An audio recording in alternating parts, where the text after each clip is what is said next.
할렐루야. 하나님을 찬양합니다. 제1부 하나님 말씀으로의 대화, 에스겔서 8장 16절 말씀에 의거해서 일부를 동영상으로 올렸습니다. 주로 복에 대해서 했는데, 세상의 복 가운데 서경에 나오는 것, 홍범편에 오복에 대해서 이야기한 것과, 또한 이 복에 대해서 이야기할 때에 그 복에 대한 성경적인 것, 신약에 나오는 보통 산상보훈, 팔복, 그 다음에 산상설교, 산상수훈 이렇게 불러지기도 하는 마태복음 5장은 산상설교 1편이에요. 예수님의 설교 1편, 산상보훈 2편은 6장, 7장을 걸쳐서 이렇게 3편으로 짜맞춤처럼 이렇게 1편, 2편, 3편이 형성되었다고 그렇게 봅니다. 설교학자가 아니어서 그렇지만은 설교를 여러 번 하다 보니까 이렇게 가닥이 조금 이렇게 보일 때도 있어요. 그리고 그걸 떠나서 친절하게도 그 성경 편찬자가 위에다가 1편, 2편, 3편 이렇게 5장, 6장, 7장을 이렇게 적어놓은 것도 있으니까요. 참고하게 되시기를 바랍니다. 복에 대해서 계속해서 나가는데 이어서 하니까 왜 그러면은 산상보훈에서 마태복음 5장이죠. 구복이라 했는가? 팔복이 아니고. 그에 대해서는 제가 설명을 해 줘야 됩니다. 제가 선교적인 입장에서의 성경을 이렇게 신학적으로 접근을 합니다. 어떤 학자는 이 성경책 전서 전부가 성교학적인 내용으로 적어져 있는 성경전서다 이렇게 밝히기도 합니다. 왜 그러면은 구복이라 했을까? 저는 왜 구복이라고 주장하는가? 팔복은 8개가 돼 있어요. 보세요. 심령이 가난한 자는 복이 있나니. 첫 번째로 천국이 제 것이니라. 그건 생략하기도 뒤에는요. 애통하는 자는 복이 있나니. 온유한 자는 복이 있나니. 의에 들고 목마른 자는 복이 있나니. 이렇게 해서 4번째가 되잖아요. 7줄에 5장 7줄에 긍휼히 여기는 자는 복이 있나니. 마음이 청결한 자는 복이 있나니. 합행케 하는 자는 복이 있나니. 의를 위하여 핍박을 받는 자는 복이 있나니. 이 8개가 되죠.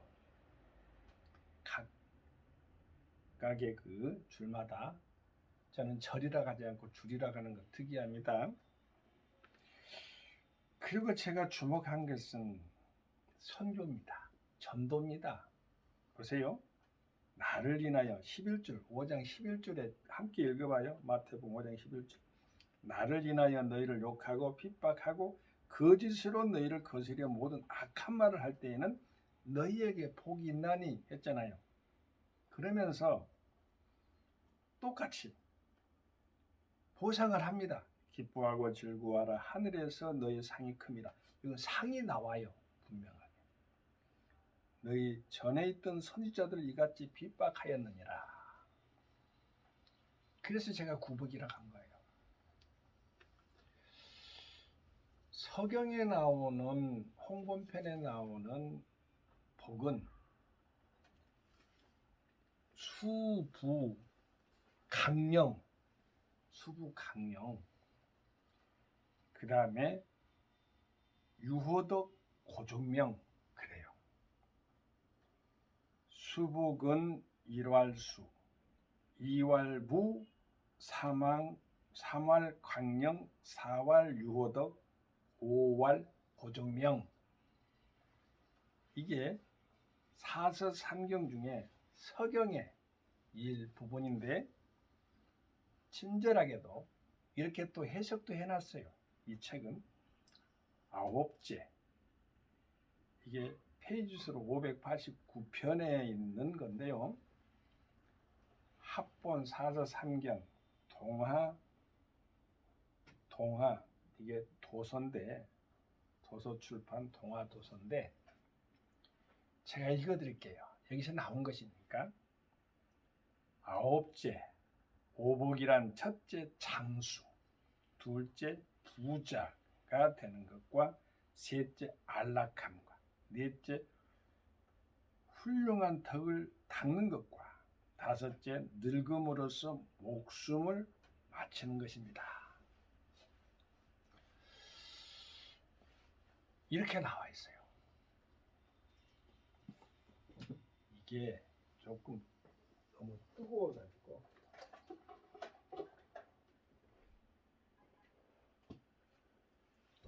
밖에 날씨가 좀 추운데 조금 띄어놨습니다.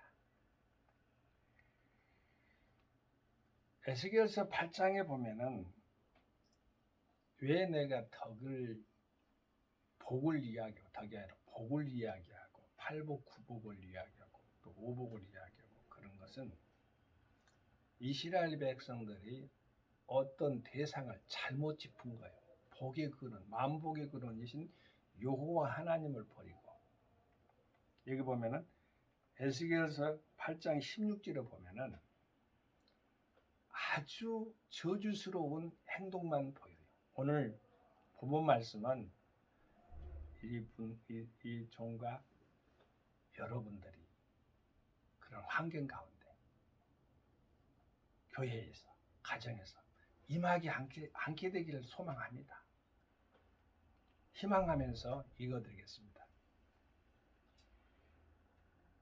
에스겔서 8장 16절 말씀이에요. 그가 또 나를 데리고 여호와의 전 안뜰에 들어가시기로, 보니 여호와의 전문 앞 현관과 제단 사이에서 약 25인이 여호와의 전을 등지고 낯을 동으로 향하여 동방 태양에 경배하더라. 제가 일부에서는 일제시대의 친사 참배에 대해서, 동방요배에 대해서, 이 동쪽에 향하여서 낯을 동으로, 저주스러운 일은 여호와의 전을 등지고 그랬어요.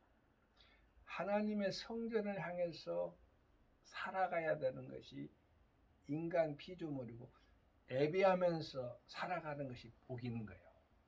이 바라크라는 것은, 히브리서의 바라크는 복의 개념인데요, 복의 의미인데, 예배하다, 무릎 꿇다, 찬송하다, 기도하다. 세상의 복과는 완전히 다르죠. 여호와의 전을 등지면은 저주받죠. 낯을 동으로 향하여, 얼굴이라 낯을요 동쪽으로 향해서 태양에 절하고 달에 절하고. 달과 태양을, 별을 누가 만들었어요? 창조주 하나님이 만드셨잖아요. 하나님을 따라가면 될 거, 하나님을 섬기고 하나님께 예배 경배하면 될 것인데, 주님께 찬양하도록 피조물을 하나님의 목적 가운데 만들었는데, 이사야서 43장 21절의 말씀, 이 백성은 내가 나를 위해 지었나니 찬양을 부르게 하려고, 하나님을 찬양케 하려고 지었다고 했어요. 분명히 밝혔어요. 하나님의 창조 목적이 나와요. 그걸 저버리고 낯을 동으로, 동쪽은 방향이죠. 동서남북 방향. 신사 참배할 때 동쪽에 태양이 떠오른다. 일제가 90도 각도로 동방요배라고 해가지고 자기들의 신인, 현인신, 황제가 있는 곳에, 일본 황제, 이 일부에서도 말했습니다만 메가더 장군이 황제를 제가 일설로 들은 바예요. 그때 당시에 미 군정이 있었어요, 일본에도. 왜냐하면 히로시마 원폭으로 완전히 일본이 항복했잖아요. 황제가 왕이 돼버린 거예요. 좀 낮아졌는데 왕도 격식이 안 맞지만 그래도 지금도 왕이라고 그래요. 일본. 그 나라의 그러한 정치적인 제도니까 간섭할 필요 없고요. 거기까지 이야기할 필요는 없고 그 말이에요. 동방 태양에 경배하더라. 우리 하나님을 향해서 여호와만을 신앙해야 되는 사람들이, 즉 말해서 교회에서는 성직자라 하죠. 교권파, 친일 형제가라는 교권파가 있었고, 재건파가 있었고, 고신파가 있었고, 우리나라는 교회사가 참 슬퍼요. 그럼에도 불구하고 그 안에는 항상 우리가 생각해야 될 건 주기철 목사님처럼 순교 일사각오의 정신으로 교회를 지킨 믿음의 선진들이 있었어요. 그분들이 더 많아요. 그래서 오늘날 이렇게 아름다운 교회가 보존된 것이에요. 복이 나왔으니까 다음번은 더 나가봅시다. 시편의 1편에 보면 복 있는 사람은 악인 어깨를 젓지 아니하며 이렇게 나오면서 여호와의 말씀을 주야로 묵상하는 자도 이렇게 나오면서 하나님의 거룩한 말씀을 이렇게 주야로 묵상하는 거예요. 여러분, 저는 시골 태생이에요. 시골에서 보면 누런 황소가 또한 얼룩소든지 어쨌든 간에 소가 있어요. 소는 이게 우리는 여물이라고 했는데 소의 어쨌든 소의 음식이죠. 소가 먹는 것이니까 먹는 건데 그걸 갖다가 집으로 볏집을 해가지고 이렇게 새죽을 씌워주면은 새죽이라고 했어요. 죽까지 이렇게 했는데 밥이죠. 소한테는 따뜻한 걸 갖다가 야물야물 이렇게 먹는데 침이 제일 흘러요. 이것이 묵상의 개념이 돼요. 묵상. 하나님의 말씀이 그렇게 달짝지근하게 아주 오랫동안 소가 행하는 것들을 통해서 우리는 예형적으로 이렇게 또한 이렇게 교육적으로 시사하는 바를 만날 수가 있어요. 묵상이란 그런 뜻이랍니다. 하나님 말씀이 그렇게 오랫동안 마음속에 간직하면서 계속적으로 이렇게 우리 생각 속에서 움직이고 계속해서 하나님 말씀이 운용돼야 되죠. 그것이 바로 침으로 질질 흘리는 것으로 나타나야 되는 거예요. 먹으면서 즐겁게 먹는 거죠. 그거는 복에 대해서 복의 정의가 나와 있어요. 그리고 복의 정의도 있지만 복의 정의가 바로 어떤 정의냐가 중요한데요. 우리는 이걸 알아야 돼요. 하나님께서 요한계시록에 보면은 어떤 자들이 복 있다라는 것을 정의가 해놨어요. 뭐냐? 이 말씀, 예언의 말씀, 이 말씀이 예언인데 말씀을 읽고 듣고 지키는 자가 복 있다. 이렇게 나와 있어요. 읽고 듣고 지키는 자 항상 쌍둥이야. 삼가 듣고 지키고 행하고 이런 게 들어듯이 하나님이 어떤 걸 이렇게 강조하고 깊이 것을 이렇게 깊이 있는 것을 이렇게 우리에게 넌지시 메시지로 던질 때는 세 박자를 맞춥니다. 뭐 가수 송대관 크리스찬이 됐어요. 송대관 가수가 훌륭한 가수인데 그 가수가 쨍하고 해뜰날 돌아옵니다. 이런 찬양도 했잖아요. 어려움과 질곡을 거치고 예수님께 돌아왔어요. 남진 장로님도 그러고요. 제가 알기로는 태진아 가수도 그렇고요.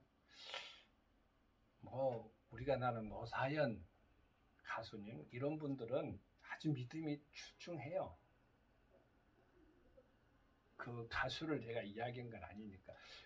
그런데 네 박자를 불렀어요. 성대가 인생의 네 박자. 뭐 궁짜라 궁짜 궁짜다 이렇게 나가는데요. 뭐 무엇도 있고 무엇도 있고 무엇도 있고 그런다는데 삶에 있어서 그것이 유행가 가수처럼 녹아있던 거예요. 그건 그렇습니다. 그것은 유행가 가사를 이렇게 작사 작곡한 그분의 노래이기 때문에 그 네 박자로 하는데 우리 성경은 세 박자가 많아요. 세 박자. 읽고 듣고 지키는 우리가 되십시다. 요한계시록 우리에게 준 것은 끝까지 우리를 버리지 않겠다는 주님의 언약의 말씀이에요. 그건 놓치지 말아야 돼요. 우리는 항상 이스라엘 백성들이 행했던 잘못된 행위는 버려버려야 돼요. 우리는 여호와의 전을 향해서 여기는 사람까지 등장해요. 25인이 우리나라 독립 선언서를 발표한 사람이 33명 다 정해져 있는 것처럼 그건 어쨌든 숫자 대명사가 됐어요. 여기도 보면은 여호와의 등지고 낯을 동으로 향해 동방 땅에 경배한 사람이 25인이래요. 25명 안에 들어간 사람은 참으로 불쌍한 사람이겠죠. 우리는 여호와 하나님의 전을 떠나지 말고 복을 받으려고 여호와의 낯을 바라보면서 소망하며 여호와 하나님을 기리면서 기뻐하라 그랬어요. 동방 태양에 경배할 필요 없죠. 왜냐하면 피조물이니까 발광체라고 했잖아요. 창세기에 보면은 태양과 달과 별을 만들었다고 했잖아요. 그게 절할 필요 없지요. 새 어디 저고 산에 가서 저 정동진 가가지고 물론 정동진을 나쁘게 폄하한 게 아니에요. 그럴 필요가 없다는 게 우리 크리스찬들은요. 해를 보고 해돋이를 보고 소망을 빌지 마세요. 달을 보고 빌지 마세요. 별 가지고 점치지도 말고요. 망주 들었어요, 이스라엘 백성들. 우리 하나님, 여호와 하나님, 창조주 하나님이면 됩니다. 그분만을 찬양합니다. 호흡 있는 자마다 여호와를 찬양하는 종가 여러분이 되기를 주 예수 그리스도 이름 받들어 함께 축원을 드립니다. 할렐루야. 성도 샬롬. 평안의 밤 되세요. 아멘. 평안의 나날 되시게 되기를 소망합니다. 할렐루야.